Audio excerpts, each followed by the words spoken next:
us to introduce the man behind Heritage Restaurant. Reno, how are you, my friend? Good to have you back on the show. What's up, boys? It's Heritage. And of course, we know Reno, and this was great because at the restaurant we discovered through Mike Mayo, who was a huge fan. Yeah. And the fact that you had these hockey ties, we were made aware of by the great Jim Sarney, who's also a huge fan of the restaurant. He played hockey, so let's say being on the ice and being in a restaurant, how important was it to have not only Kachuk come in, and I think that's what it was, is not only he came in, but like he does everything. Like he doesn't give a shit. Right. Same thing I feel like in a restaurant, like when you have, you're the chef and we saw you come in, you're cleaning cups and you're welcoming people. The fact that like the big boss man, the big dude is doing the lowest job, to me, it endears a lot of people, especially on a team or in a business. You have to have that mentality. It's a team player. It's not, well, this is my job. I'm just going to do my job, and that's your job. You do your job and separate. It's like, what do you need? Can I help you? When you build, and especially from the top, when you start that way, you're building the culture, and then the rest of it falls into place. Yep. If you build that culture, people believe in the culture, the business takes off, and the business will go forward because people want to be a part of that culture. That's why you always people knock on, corporate places. When they try to do like that forced culture and you have like your stupid little lame seminars and stuff like that, they're like, we're doing team building today. And you talk to grown-ass men like 5-year-olds, you're like, no, man. We were in radio. Like, relax. It's 9 o'clock in the morning. One of our best cooks right now just found his wife in bed with another man. Like, he's smoking a cigarette. Everybody, bring out the tequila bottle. That's real culture. That's real team building my ass. I'd be like, listen, buddy, you sucked last night. All right? Exactly. You were on the verge of getting fired. I almost wanted to just headbutt you in the middle of the dining room. Let's have a beer and let's do it again. We went to any number of meetings. We talk about it from time to time where it would come in. He would give you this brilliant, state of affairs that was going on right now. Even though you had just read that morning, the company was $30 billion in debt since this guy took over. And then people were cleaning out their desks right after the meeting, after he just told you how valuable you were to the company. And it was all bullshit. The time. Wake up with Defo, joined by Lubie. Welcome to the Defo Show. Very pleasant, maybe a little bit soggy. Good morning, everybody. Here in South Florida, Jeff DeForest, Mike Lubie Lubitz. Today's edition of the Defo Show with Mike Lubie Lubitz. And, wow, I mean, yesterday was one strange day, was it not, Mike Lubie Lubitz? Unbelievable. It started weird for me. I mean, that was one of the weirdest days, I think, as I went through a series of events yesterday that I've ever had, where I was mentioning yesterday, I was on hold with a doctor's office. I had to change an appointment. And this is kind of hairy now because I know the big shindig is on for tomorrow at Delaware Chicken Farm and Seafood Market. Where, and, Mayo's got me interested in this because, this whole thing about the fresh wild turkey or whatever that is. They take care of us every time we go. This is the meal that is known as a feast by everyone. What the hell are they going to do? Well, now there's a sidebar to that. Oh, Jesus, what happened? Yeah. I'll get to it in a sec here. Although, I'm a huge fan of turkey. My favorite meal of the year. I know Christmas and, some of the other holiday meals, New Year's, are very similar to Thanksgiving dinners. But there is nothing like the Thanksgiving dinner. No. And the turkey element of it happens to be among my most favorites. My dad made a dynamite turkey, and he made all the great sides and everything. But that slice of fresh turkey breast, it was just sensational with the skin. If it was cooked right, if it was juicy, if it wasn't as dry as a bone. Exactly. You should have seen that turkey that ended up in the canal. That was, it was frozen. Talk about a burnt piece of shit. And there's always the person that forgets to defrost the turkey and then takes it out of there. Oh, God, I can't believe it. And then you try to make various attempts to compensate for the fact that this thing is going to be a rock by the time you throw it in the oven. And company's coming over, the family's coming over, and this is the first time you've cooked for them. Yeah. Or maybe, you've got a new woman in your life and it's the first time she was actually preparing some stuff and, it's going to look bad. It's ugly. So you stop everybody in the driveway and suggest, you know what? There's a restaurant up the street there. I know Denny's has a great deal. They got the turkey and the gravy. They really do a good job. It's underestimated. You haven't eaten in Denny's in 5 years. But anyway, and this is part of the story. So it starts out, I had to change this appointment. I was supposed to get a blood test, and then they're going to check up all these numbers and numerology again. I was okay. I'm within the safe parameters, but I got the fisheye, which I think I'm always going to be. I mean, I'm bordering on death as it is. So is it any surprise that maybe your cholesterol is high? My blood pressure is good now. Well, that's good. Yeah, I mean, I don't know. What else did they look at? Sugars in the blood? I'm not sure. Well, whatever it is. But I seem to be okay. I don't feel like I'm in poor health, and people that hadn't seen me for a while say, "Hey, you're looking good, kid," which is always encouraging, as opposed to the other response, which I was getting for years when you hadn't seen somebody for a while, and they say, "What happened to you? Looks like you put on a few there. Getting a little pudgy there. Have you done any push-aways from the table lately, Defo?" And that was at a time where I might have been the healthiest fat guy that there was, but and it's still like a long way from being perfect, but nonetheless, it's always nice to have people say that things are going in the other direction. So, I had to change this appointment because it was scheduled for 10 o'clock yesterday, and unfortunately, we were staggering through another Tony Bruno Sports Network radio show, which this one was bordering on impossible because they were asking us to go ahead with it. You were fine, Lubie. And I'm sitting here with my cell phone screaming into the speaker element of the cell phone, unable to hear a word that you're saying, and all kinds of shit's going on. And because you don't have the headphones on, you're getting every possible distraction. Dogs are flying around, lesbians are bouncing off the wall, whatever. The usual scenario with me. And so and they're tracking exorcist music as you're on hold.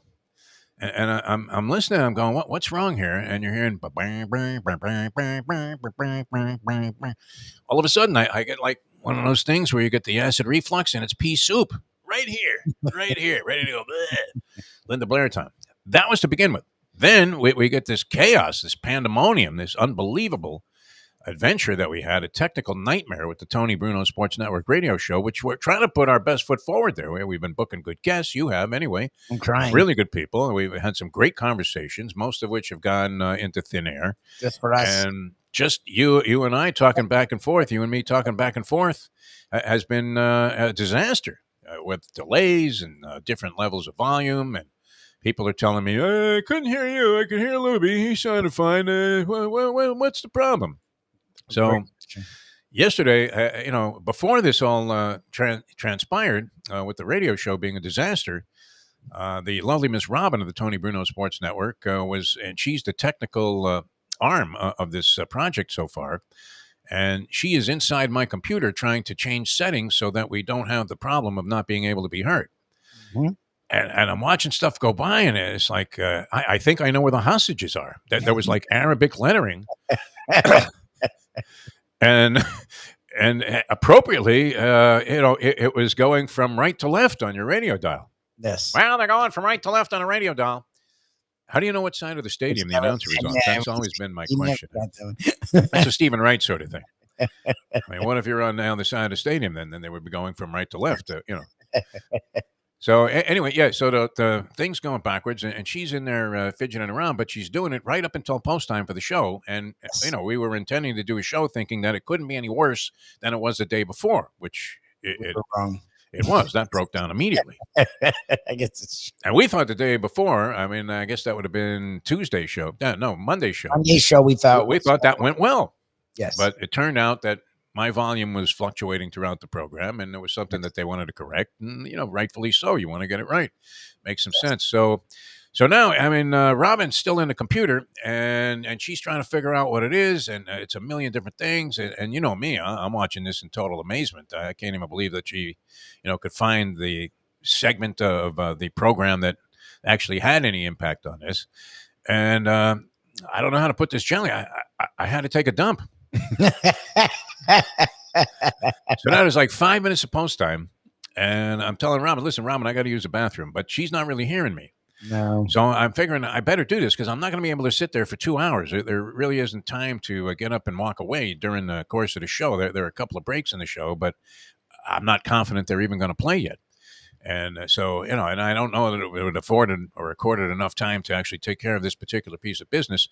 So I'm in there, and then it wasn't one of those. I mean, it was a situation where this was going to take some time. Yes, you had to use the restroom. Yes, it happens.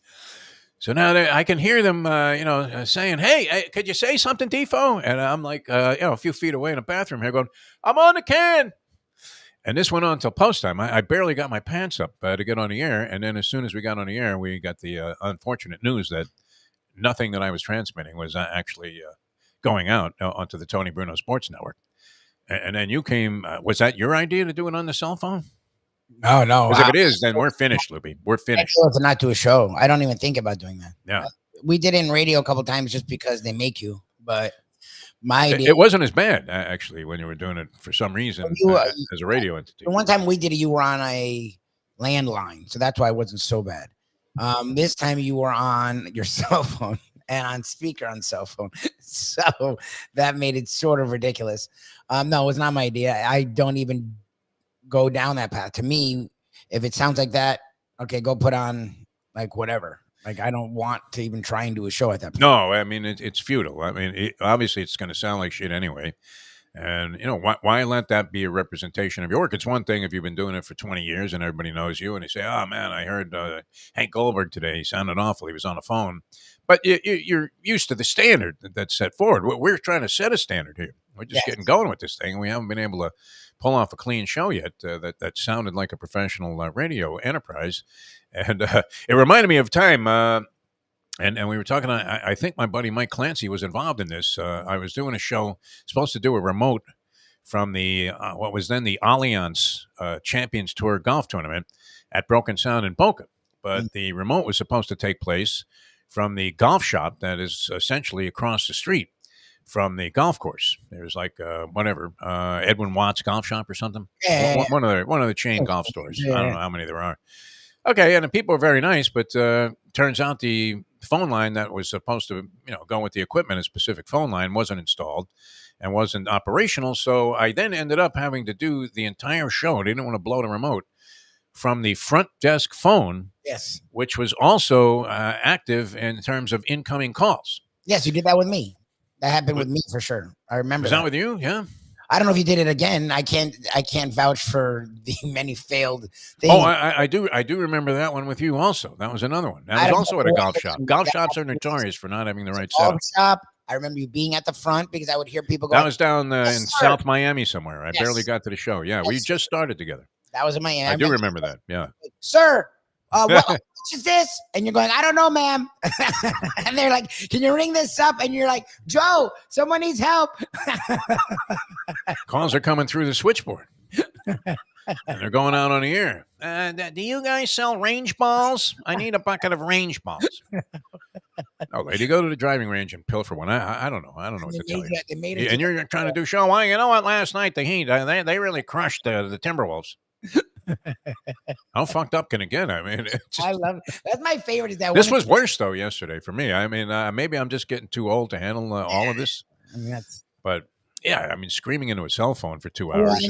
Those remotes, there's lots of money involved, so yes, you're incentivized to just get through the. You're saying, okay, I'm going to do something here, no matter what. Yes, exactly. What we're doing with Bruno as of now doesn't have the exact same incentive. Doesn't have that monetary incentive, you would say. Yes. Yeah. So that's the thing is like, and then also there's people around, so you can make it fun. What we were doing yesterday was just annoying because like you're home, I'm home. It's like pure garbage. Yeah. You don't even know who's listening. So what's the fucking point of it? Like if it's not working, who cares? Let's just not do it. Like don't do it. Yeah. I mean, air music, whatever. I mean, it's a new network. It's something, a new enterprise.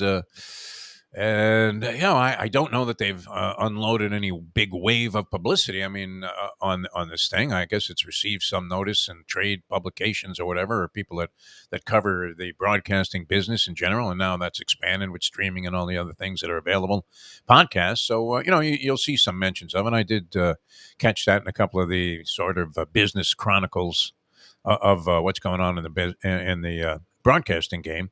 But yeah, I mean, it was just a futile effort all the way through. And 2 hours, it actually was the most exhausting show that I've done probably in the last 10 years trying to do that, because you also feel that exasperation that, hey, when the fuck is this going to work? Exactly. So we can put our best foot forward and actually make some progress in this thing and, start making some real cash. That would be the ultimate goal.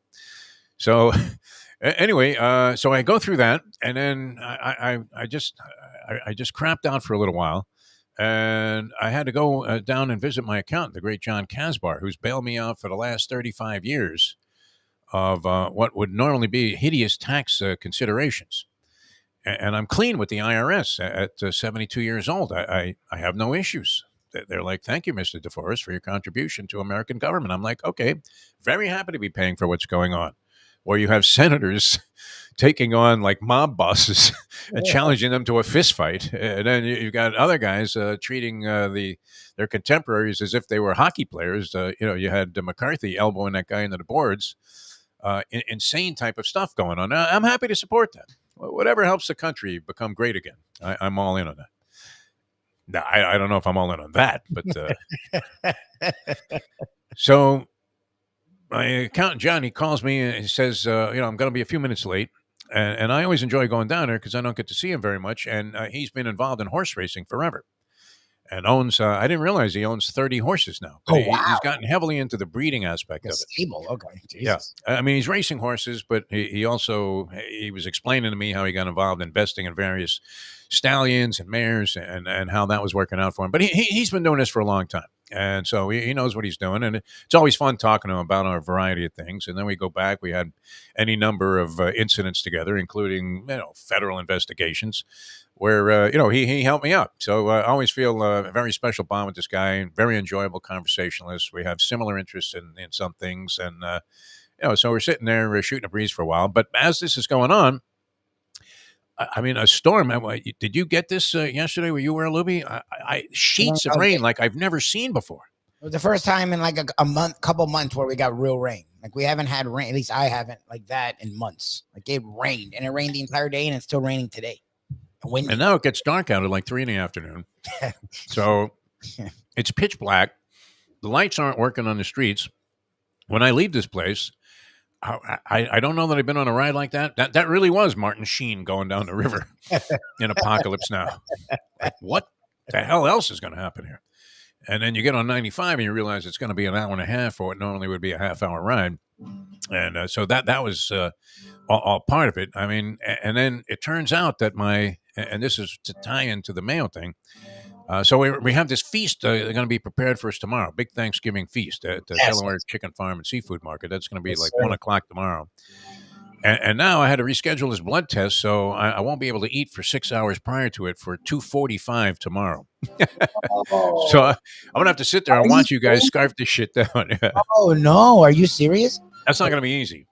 Oh my! I mean, the way that they do things at that place, I mean, they literally, it's almost as if they're catering the Last Supper, these guys. Like Friday, you couldn't admit it. Friday, I know you like the salad, but I feel like it's a lot easier to skip that than whatever the fuck tomorrow's going to be. Oh. I'm going to have to pull a Lubie, a massive to-go box, and the second they draw that blood out of my system here, I'm going to be scarfing down like half of a bird. They'll just take to-go. Yeah. Oh, I mean, not eating for 6 hours. That's all they tell you. You can't eat 6 hours before. So another day. That wouldn't be like I was starving going into this thing. But no, I mean, I just didn't argue because I wasn't even thinking about that.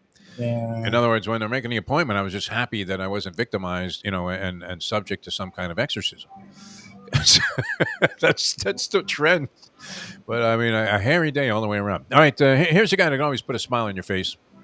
And we always love having him on every Wednesday. We go old school. And look at this gentleman, man. See, I mean, here, I'm not really whining about this stuff. It was just odd that you had... What happened? Yeah, it was your day. I mean, a continuous series of negative events, one after another, all equally frustrating.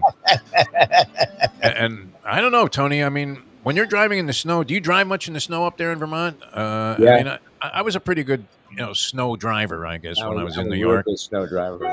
You had to be, going to Syracuse. If you couldn't drive in the snow, there was a good chance that you were going to never, go anywhere. But sheets of rain yesterday. Wow. Unbelievable. I mean, just straight across 95, just blowing cars out of their lane. I heard. It was unbelievable. Yeah. And I would imagine, I don't know if Mayo's even going to make it to that thing on Thursday because he's probably stuck in his house. Floating away. The streets, I mean, were so flooded. Oakland Park Boulevard, unbelievable, Tony. I mean, all 3 lanes across, it was the River Kwai, my friend. Hey, listen, I got to tell you, I don't know if I told you this or not, but my daughter had a scholarship to Syracuse. Oh, yeah? Oh, wow. We went and visited. Did you go in the wintertime? That would have been discouraging. I hope you went in we actually did. Yeah. and it was Wicked cold. It was it was remarkable. It was a remarkable place. It was beautiful. Yeah, it's nice. I mean, she's doing communications. I mean, that's sort of where you want to go. Yeah, It's a good spot. But she had tried to go for Florida State, but still, Florida State would have been preferred. I think overall, had I known what I know now. Tony, one day I was so cold. I lived in this dormitory that was on the side of the campus where you had to go up what was called 1,000 steps. Oh yeah, to get to the campus. Yeah. Okay. Actually, Archibald Stadium was sort of right there, which later became the Carrier Dome. But these steps were straight up. I mean, you were literally looking straight up into the sky, like you were climbing a mountain or something. And it was a wind chill factor of 50 below, with the wind whipping. 50 below. 50 below was the wind chill factor that day, and I had to climb these steps to go take a final exam. I mean, this was like December. Oh my God! And I was wearing every piece of clothing that I had in my closet, and I remember I was about a quarter of the way up, and I literally started screaming out loud. It was the only way to combat, I would like to see. My balls were frozen. I mean, it's no lie, frozen, stuck together. I would like to see younger pictures of all of us. Oh, good. You know what? You could have seen one. Defo. I don't know that you would have been able to pick this out, but November 12th was the anniversary, the 41-year anniversary of the Arguello Pryor fight. I don't know if you were there at the Orange Bowl. I would imagine you were. Yeah. Were you at that thing? Okay. Yes. And you probably knew Alexis because he was a very friendly guy, and he did a lot of local media.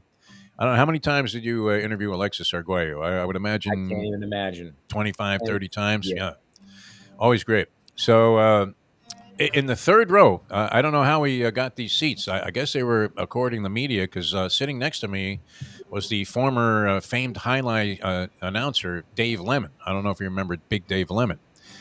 And he's very prominent. He's easy to pick out, but you wouldn't recognize me. I'm sitting next to him, and we are straight across from the sort of center field camera for boxing, which they have a couple of cameras on a stand outside the ring, and they were facing me, so I'm on the screen the entire time, and I've been seeing a zillion replays of this, and I keep looking and going, what happened to that full head of black hair, man? Where'd it go? Overnight. I'm unrecognizable, Tony. Yeah, unrecognizable from where I'm at today. Well, you know what? I'll let you a little secret. So, up until 7 years ago, I stopped coloring my hair. And you look a lot better. Yeah.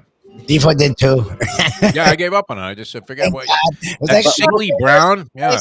I have brown hair. I haven't gotten all gray yet, so I got a lot to be living for. Yeah, you look great. But all gray would look good on you, Tony, because you're a handsome guy in general. So you could carry any look. You the shaved head, you could probably pull that off too. Yeah. But, not with these. The hair coloring was weird. I mean, it was almost as if you had been better off following the Ron Popeil plan and just getting a can of Krylon, before you went out. I couldn't do that. Would come in, and I'm like, "Oh, your hair looks good."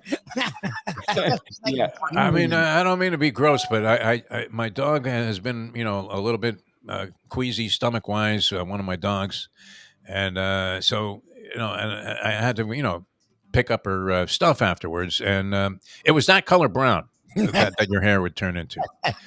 Struggle with that too. The Mad Dog, Jim Manich, big macho man that the Mad Dog was. He really struggled. He started coloring his hair, and it got to be a shade of orange that became very much in vogue over the last 10 years or so. I stopped doing that long before that. I had to do that just because of the on-air stuff. Yeah. But then, after I retired, I still did it. And then they didn't want some old codger on the air doing the news. Yeah. Rennick had gray hair, Ralph Rennick. But anyway, to make a long story short, I stopped 7-8 years ago, and it's really hasn't gotten worse or better. No, you look great. Still the same. So I wouldn't have even known that you colored your hair. Yeah. Harry Reasoner, he had a great career with gray hair. Harry Reasoner. Yeah. I mean, it wasn't necessarily. Didn't Cronkite also have gray hair? Cronkite, yeah. all of the greats, Tony. You should have just let it go. Why even see, now I had a girlfriend at the time that was a hairstylist. And so, she said, hey, why don't I try a little of this? And at first I looked, I said, holy shit, that's a whole new me. Hair club for men. But then I broke up with her, and all of a sudden I had that hideous looking brown shit. Yeah. That, is a dead giveaway. It's kind of like the deal where we play piece or no piece with certain people and try to figure out if they're wearing a hairpiece or not. And once again, where Lubie swears, I mean, and I'm with him on this. We witnessed this, that Bill Self is wearing a hairpiece. Bill Self. I saw him last night, and now he just got this giant lifetime contract to continue coaching at Kansas. And with his success rate, you would have to say, if any coach is going to be compensated, this guy's done a great job there and seems to really have a handle on what he's doing, never really drops off. But this guy's hair looks great. If that's a piece, it's the best piece I've ever seen, Tony. Well, what would you say? Bill Self, piece or no piece? As in Piece. No piece. No piece. I'm telling you, Lubie exposed this. I had to pay. Well, it's just. Let's ask him. Call him up and ask him. He's going to tell you that it's not a piece. What are you talking when nobody admits to it? If it's so, I didn't get the feel, but the back hangs off fucking weird. Yeah, I stood right behind him. That's the criteria. And the back didn't touch his head. Like the back, went here and then was off of his head, which normal hair doesn't do that. Right? Isn't that a dead giveaway, Tony? I mean, have you ever played this game? Huh? Have you ever played this game in airports or, you're traveling around back in the day when you were covering things on what was South Beach? My wife and I do that all the time when we travel together. Yeah. We go piece or no piece. So the game is universal. It's not just us. Yeah. All right. It's not limited to you. All right. Good. I mean, well, you'll see some that are just so strange that you're asking yourself, how did that guy leave the house that day? He looked in the mirror and he said, well, that looks good. So let me ask you. Let me play host for a minute. All right. Go for it. What is your opinion? Lubie, you go first, because I know for Jeff goes, will go on and on and on. What do you think of Jim Harbaugh and the controversy that's surrounding him and the program? I think there's no way he's gonna be back. I mean, with the NFL opportunities that are going to be available, he's still drooled over in the NFL.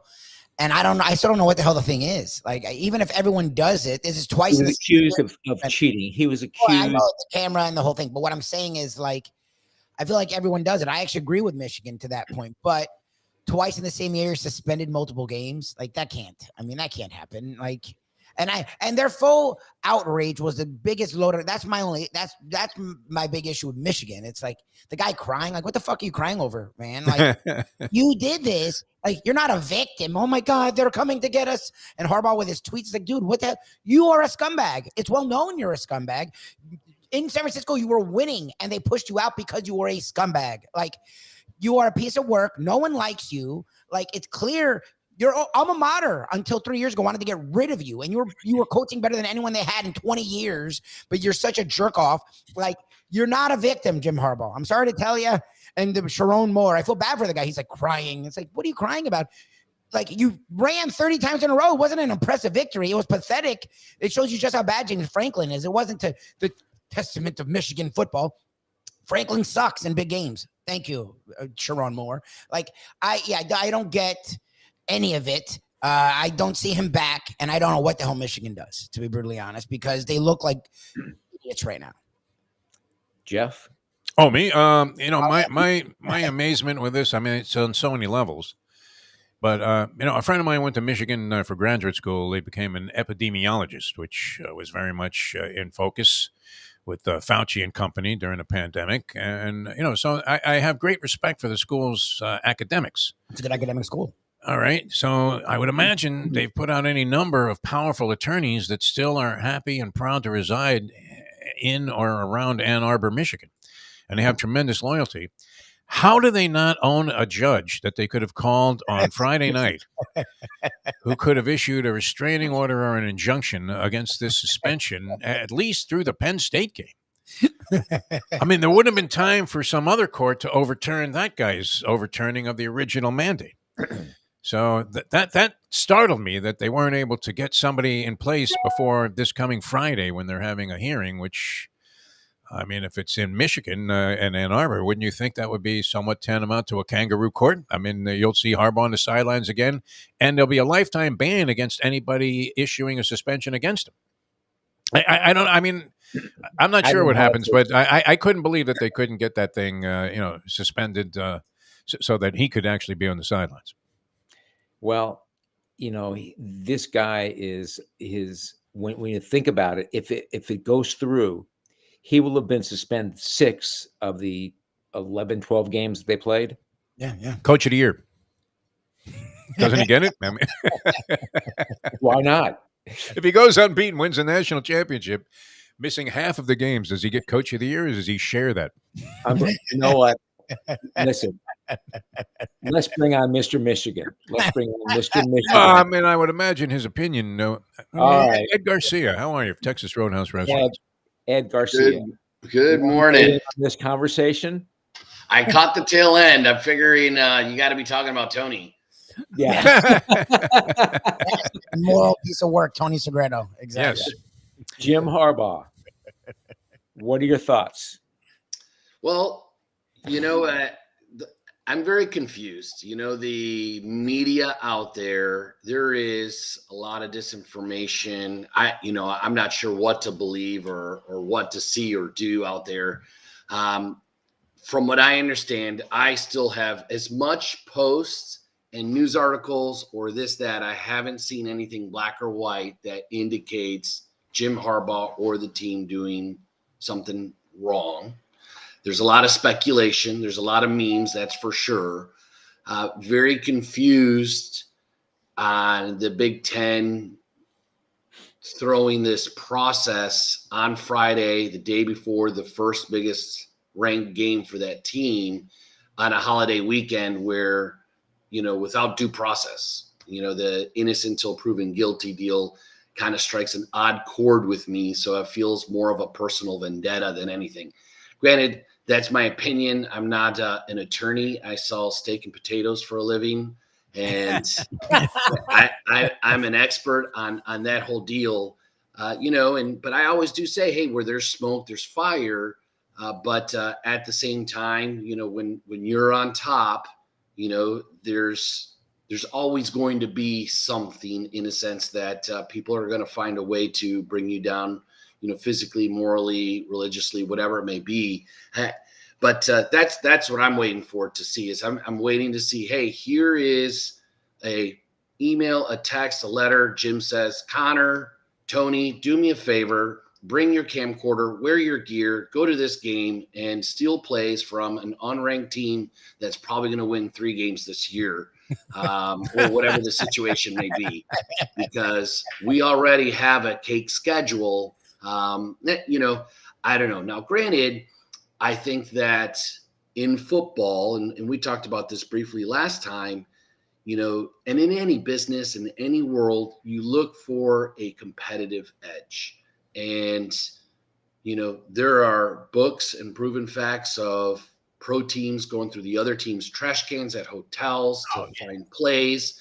In halftime, teams have had to put guards in their locker rooms because someone would go through the playbooks and on it. You're just looking for that edge. What's going to get you a little bit faster, stronger, and whatever the situation may be.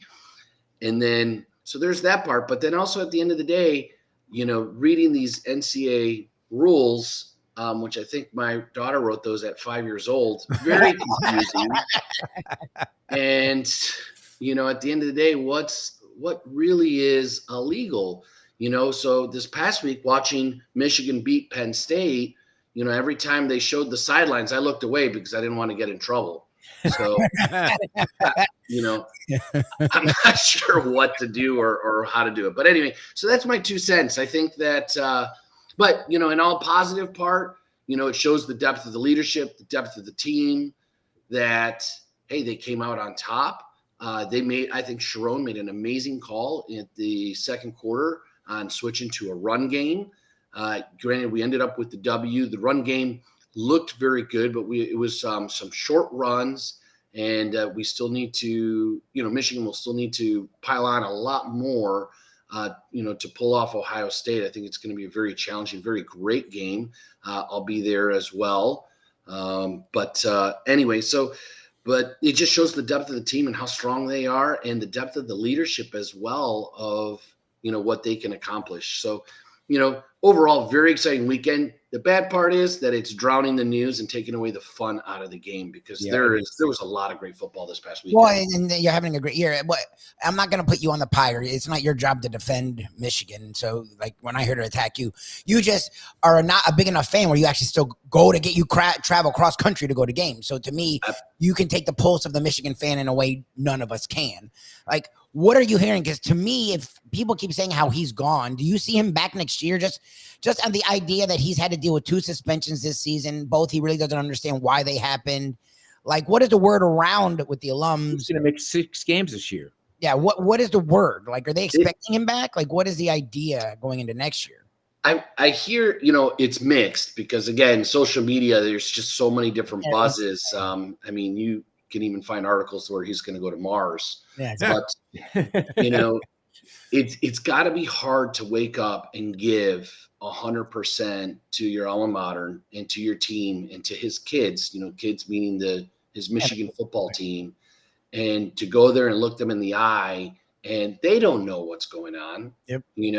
And he's suspended. He's not there on the sidelines. It's kind of like your father deserted you. You have to have a feeling inside, as Jim, like, hey, you're failing your kids. And even though they believe and they trust in you, that's got to be tough. And, if you were to get an offer for the NFL, a lot of that, he's going to have that reputation. You're going to live with that forever. Unfortunately, if we do go on and win the national championship, there's always going to be that fake asterisk of like, hey, that's the year they cheated. Yeah. Whether it gets proven or not, that's, it is what it is. But that it's just got to be very tough for him. I mean, what he's going through, emotionally and psychologically is just got to be, on another level. Just a very challenging piece that, is unfortunate. Well, one thing that's not unfortunate is that you sell steak and potatoes. Yes, we can all eat well. Thank you. Well. Yes. Tell us about it. Well, hey, I tell you, we're still true with changing times and the economy and inflation and everything else. We down in South Florida, because again, I know you're broadcasted all around, but Monday through Thursday, we have our early dime program. So for people like Lubie, now that, he's in his early 60s, you can go in and get that early dime. That way he's in bed, by 6:30, but you can come in and get a great meal for $12.99.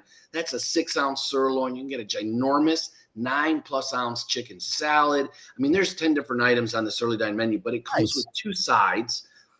You heard me talk before. Our sweet potatoes average from almost a pound. I mean, that's a huge sweet potato that's on there. Our baked potatoes are made from scratch green beans, which actually I'll tell you a little bit about our secret sauce in the green beans is that they're kind of baked and broth in bacon. And then we use the juice. And that's what gives that green bean. Because I'll tell you, I don't eat green beans. I'm not a big fan of the green bean flavor, but we drain a lot of that green bean juice, and then we kind of fill it back in with some ham and bacon, and it is quite delicious. So it's actually turned into one of my favorite sides. But, that the early dine is a really cool piece. If you don't know about it, Monday through Thursday till 6. I have a few restaurants that go till 6:30. What time do you open? What time do you open? So most of the restaurants open at 4 Monday through Thursday. Okay. Some do open a little bit earlier, around 3.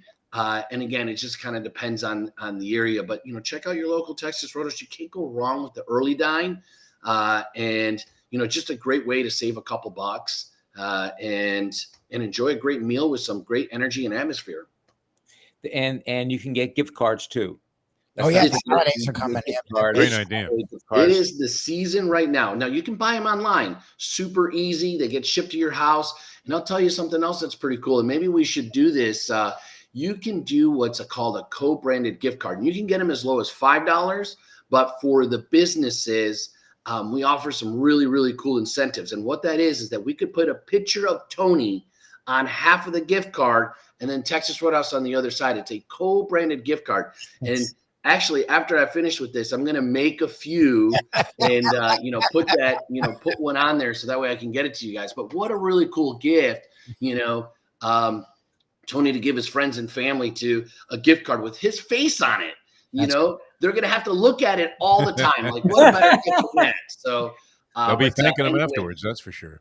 Yes, you'll have to reach out to the local store. It's a process. You want to get that in soon, but we do that for a ton of the businesses in the area.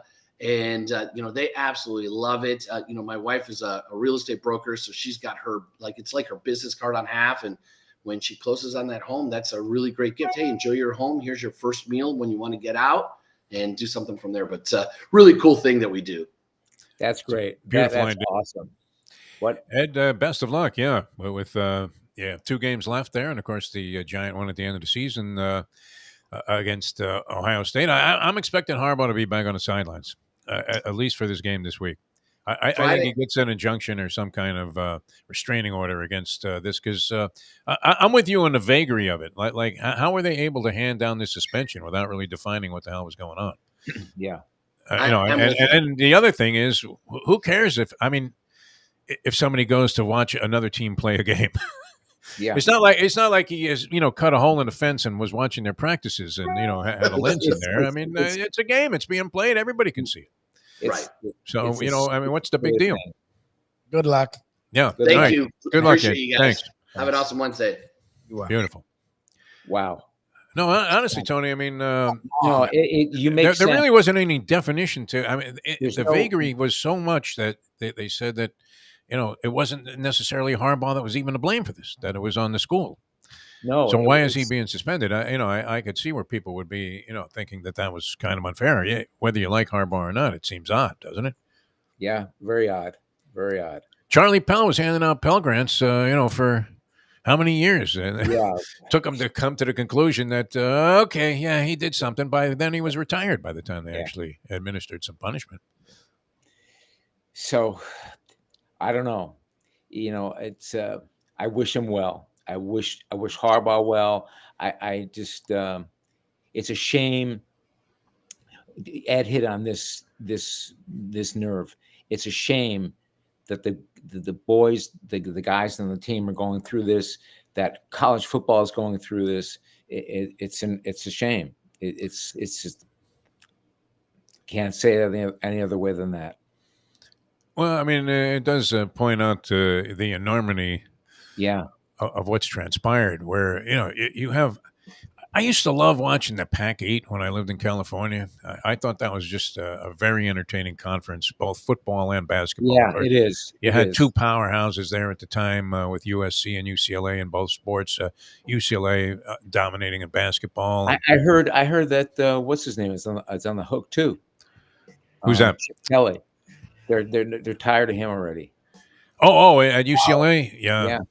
They haven't done anything. They've been okay at different times, but haven't really achieved anything overwhelming yet. That's the thing. When you look at Georgia being, possibly a 3rd straight time they win the national championship, pretty incredible. Considering all of the effort that's being put into, all of these other teams, 120 teams or whatever. Try and knock them out of that spot. They can't do it. So much money involved, though, and you're wondering, at what level of impact and influence should even the Big Ten Commission, have on a situation like this? I don't see the big deal about it, though.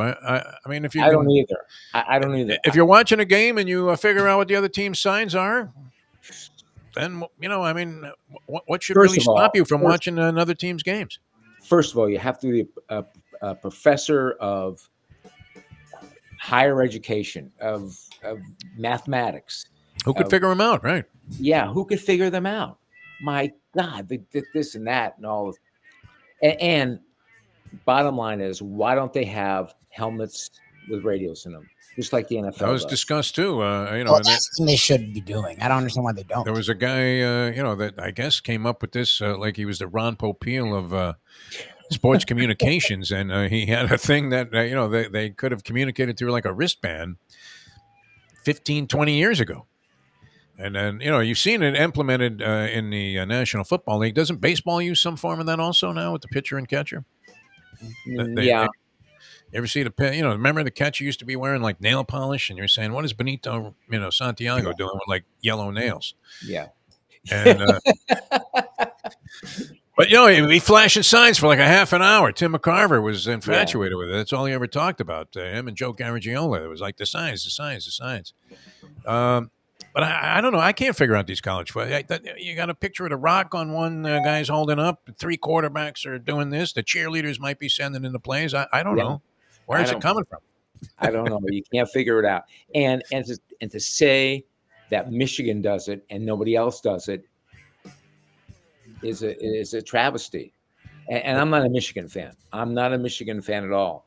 But what's right is right. And what they're putting Harbaugh through is the ringer. And it's wrong. Well, I mean, if you're in any sport, though, wouldn't you send somebody to go, and scout an opponent? Oh, yeah, absolutely. Absolutely. They exchange film, willingly. I mean, they're compelled to, right? They give each other game film. I know that used to always be a beef sometimes. You hear coaches grousing about it. Look what they sent us. They sent us nothing here. I think the 3 of us should go to Ann Arbor and just stand up for Auburn. I don't know that what he was doing was right. I mean, like Lubie says, he's been under scrutiny his whole career. It's just egregious. I don't know what it is. That's my problem. And the fact that it's 2 things in the same year. It's like the Belichick Patriots stuff. Everyone's like, well, they didn't need to do it. Then why did they do it? If you knew you could get in trouble, you didn't need to do it. Like Ed was getting, and I get the Michigan fans being frustrated. It was a cake schedule. Okay, then why were you doing it? Why? Their schedule is cake every year. The Big Ten outside of the top 3 sucks every year.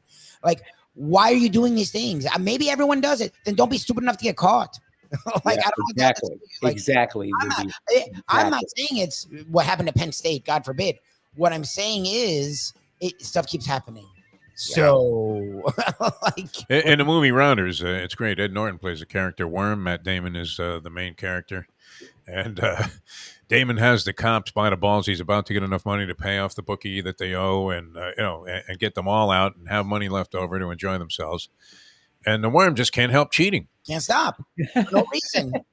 And at the end, they get the shit beat out of him, lose all the money, and end up in an even bigger jackpot because this guy just couldn't help himself. No, that's it. And Damon's looking at Ed Norton and saying, we had him. We had them. We didn't need this shit. Right? You had to bring it on. So some people just can't help themselves. I don't know. But both of the things that Harbaugh's been suspended for, stupid, for my estimation, seem relatively minor. I mean, they're stupid. We've seen schools do all kinds. I mean, what else is going on that isn't being investigated is always my question. Yeah, not just in Michigan, but anywhere else. I mean, how is Georgia actually staying on top? You think they're above reproach? They're doing everything by the book? I can't imagine. Nah. What book is it anyway? Like Ed pointed out. I mean, it was written in the Stone Age.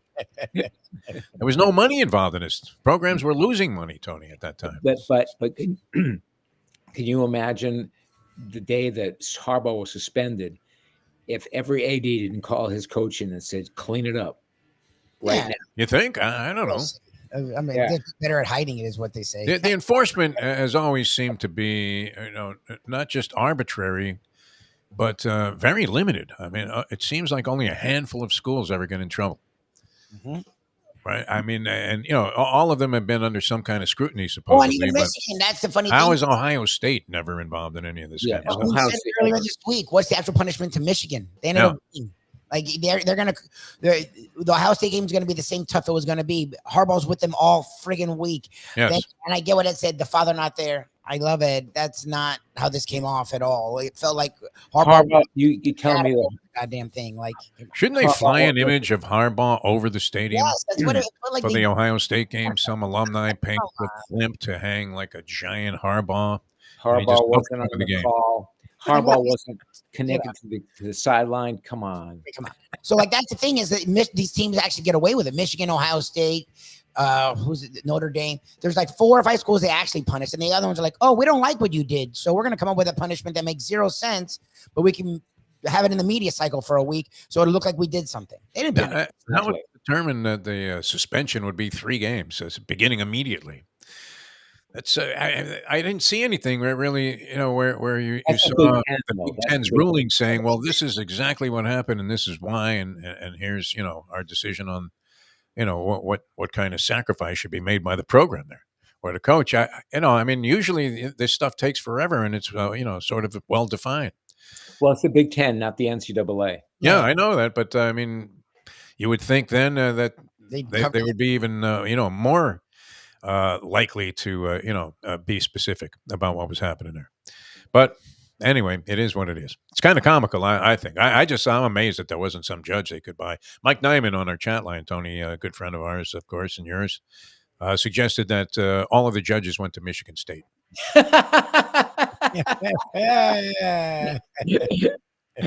You imagine? Yeah, he's going to sit it out. We know this is the most easily overturnable decision that's ever been rendered by anybody. I mean, how is it even enforceable? It's incredible. All right, Tony, we love you, man. Texas Roadhouse Restaurants, bringing you Tony Segreto. How's the weather up there, my friend? Yeah, it's 32 degrees. It's nice and it's comfortable. It's beautiful. It's the sun is shining and God is good. All right. And you look good, kid. I wouldn't go back to the hair color. You look great. I'm glad you let that go. Hey, Lubie, when are you going to go bald? I'm going to just keep it this way. As long as I cut it shorter and shorter and shorter until one day it is all gone. Yeah. Be all right. All right, Tony. We love you, Segreto, man. We'll see you later. Yeah. Tony Segreto, man. That was a weird way to end the show, wasn't it? He's noticing the balding. I don't know what to tell you. It is what it is. It could stop. I don't know. You look fine, Lubie. You look okay to me. Cutting it short looks good. Yeah. My wife's made me aware of that, so that's what I do, and it is what it is. I have that yarmulke growing in the back. Yeah, I have that too. That's the thing that sucks is I have it both sides. It's like annoying. It's like it's gonna happen. Yeah, I mean, pretty soon that's gonna be all the way up to here. And at that point, I hope to be in a casket. I really do. Jealous. It took to your like late 60s. Hair has been a big. It's a big thing with guys, right? Why is that? It's so strange. Well, I may have to go to some darkness retreat and just separate myself from that whole concept and a lot of other shit that causes you to be, nerved out about the way you appear. It's crazy. All right. We have to run. We have other stuff coming up, but we're going to attempt to do it again. Tony Bruno Sports Network, 10 o'clock today. I believe. You got to believe. It's Tug McGraw time. I believe it's going to work today. So all you have to do if you're a fan of this show and you want to hear some of the same material again, perhaps not even expressed as well, is turn on the Tony Bruno Sports Network. I mean, download this app. It pops up right away. All you do is Google the Tony Bruno Sports Network. The app pops right up and you're in. Yep. And it comes in loud and clear. I mean, if you're driving around, not much alternative in terms of radio. So I'd have to say that this will be a welcome addition. And any Bluetooth will have this thing sound like an FM radio in your car. Yes, sir. It's great. Yeah, you always wanted to be on FM talk. Except when we sound like shit or doing the show through a cell phone. So we'll see if we can dodge that today. It was more awkward. You're right. Those golf shop appearances doing the show from the front desk. That was very strange. Did you carry Max Fly? Hey, Vay, what you don't have to do. This is the business we have chosen, and we will see you later on as we leave you on that. The time. It's 9:04. Folks, Tony Segreto here. Let me ask you a question. What do you look for when you go out to eat? Good food, obviously. Friendly atmosphere, not too loud, but good energy, reasonable prices, and a place where you feel comfortable. All those ingredients, no pun meant there, are hard to find unless you're talking about the Texas Roadhouse. You see, they encompass all of those attributes. Really, really good food, amazing atmosphere, good for a family, good for a date, or just a night out for yourself, and prices that will make you extremely happy. Their ribs unmatched. Steaks hand-cut every day. Everything, and I mean everything, is made on site, including their incredible bread. It's the one day, folks, that you can forget about low-carb diets. Trust me when I tell you, Texas Roadhouse, your restaurant, your destination when you say, where should we go and eat tonight? From the newly renovated sports bar to the beautiful bayside views captured at the Tiki Bar, Jimmy Johnson's Big Chill has it all. Located at mile marker 104, the Big Chill also offers waterfront dining while experiencing breathtaking sunset views of the Florida Keys. It's simply the hottest spot in the Keys to cool off. That's Jimmy Johnson's Big Chill at mile marker 104 in Key Largo. For more information, call today at 301.